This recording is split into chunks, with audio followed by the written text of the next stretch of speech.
சென்னை ராயப்பேட்டையில் காங்கிரஸ் மாநில தலைவர் செல்வப்பெருந்தகை செய்தியாளர்களை சந்தித்து வருகிறார். அதன் காட்சிகளை தற்போது பார்க்கலாம். அந்த சர்வரை வச்சிட்டு இருக்காங்க. ஒன்றிய அரசுடைய கட்டுப்பாட்டில் டெலிகாம் டிபார்ட்மெண்ட்ல தான் இருக்குது. இன்னும் ஒன்றிய காவல்துறை ஐபி போன்றவர்கள்லாம் இந்த விவரங்களை திரட்டி வைத்திருக்கிறார்கள். யார் அந்த சார் என்பதை அவர்கள் தான் வெளியிட வேண்டும். ஆகவே முழுமையாக தூக்கியதை அரசியல் செய்ய வேண்டாம்.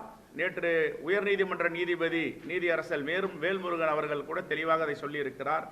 பெண்களுக்கு பாதுகாப்பு கொடுக்க வேண்டும், இன்னும் பாதுகாப்பை உறுதிப்படுத்த வேண்டும், இதை அரசியலாக்க வேண்டாம் என்று நீதியரசர் வேல்முருகன் சொன்னதை தான் காங்கிரஸ் பேரியக்கம் சொல்லுகிறது.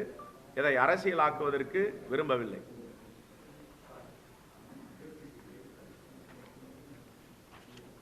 ரைட்?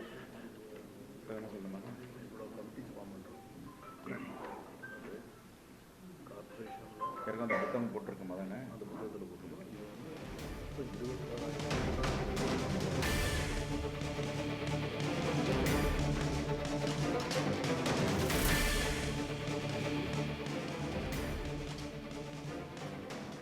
வருகின்ற 8ஆம் தேதி காலையில் அந்த பயிற்சி முகாமில் கையேடு எல்லோருக்கும் அளிக்க இருக்கிறோம்.